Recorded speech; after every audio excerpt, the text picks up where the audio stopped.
I was adopted at the age of 0.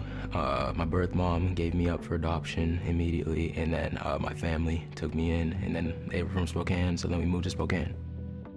I first knew I was adopted when both my parents were white. I mean, it's like everybody asked me oh, is that your mom and dad? I'm like, but they're not the same color as you. So as soon as that I started, I got a bigger concept of life. At the age of 4, I asked a few questions, and they told me, broke the news. It wasn't bad news or anything. I wasn't crying. I was just happy because I have a mom and dad at the end of the day, and they love me so much. You know, I heard a phrase more than anything, probably, you're the whitest black kid I know, or things like that. And those type of phrases, sentences, they didn't tear me down. I just understood I'm my person, I'm blessed to have a family. So it was on and off the court. You see people on the news saying shut up and dribble, don't talk about politics, but every day it's just I've had games where I've been called racial slurs by parents, but I play great and I just ignore the fans, brush them off my shoulder. I feel like race and racism is very prominent. I ran cross country and I had 3 hip surgeries within the last year. Hurt my knee, tore my meniscus, and I also partially tore my ACL. I would go and run and my hips would just be hurting every single day. And I tell people and they're oh, you're fine, and I've always been that tough guy. So okay, I'm not gonna show no pain because that's weakness. But that's not true. You gotta know your body, you gotta know your mind. And if you don't, or if you're not tapped into those, then it can get dark and scary. And that's what happened for me. It was our last race. I was at state. And I was focused. I went out too fast. I go through the finish line. I finished 18th. And I just start crying. And I'm like, Mom, Dad, can we go home? I don't want to be here. I just want to go and play basketball. Basketball has really had such a big impact on my life. Ball is life. It's more than life. It's a lifestyle. I call it basketball is a lifestyle. I've been dribbling since 2. Played in 4th grade, 5th grade, high school, AU. I've had a lot of points of adversity in my life, but this is one I'll definitely remember. Sophomore year, I lost my friend Galen to suicide. There's a lot of people that I've lost in my life, and it's a sensitive subject, but I've known Galen since the 2nd grade.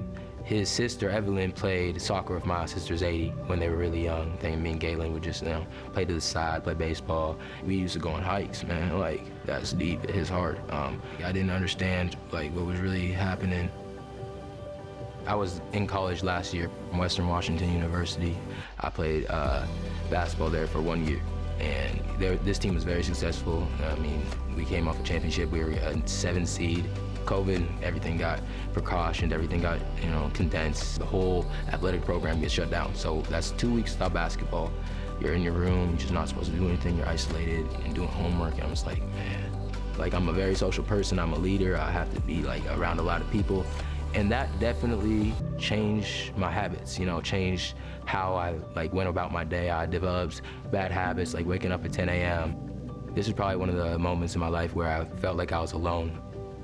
That was detrimental to my basketball career, my academics, everything. It's kind of like the butterfly effect. One thing affects something because of another thing. I was up and down because I'm just oh, I gotta keep going, that little ambition. I got so much ambition in my heart.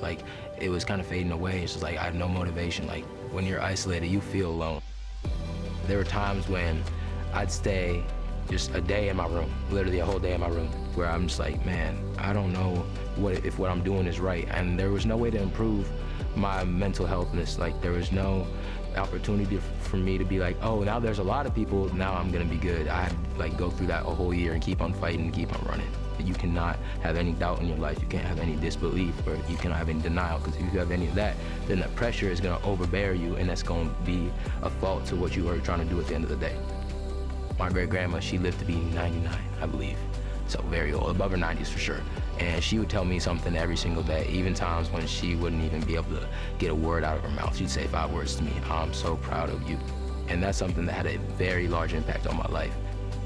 Those 5 words take less than 7 seconds to say, and that motivated me to keep on running the marathon.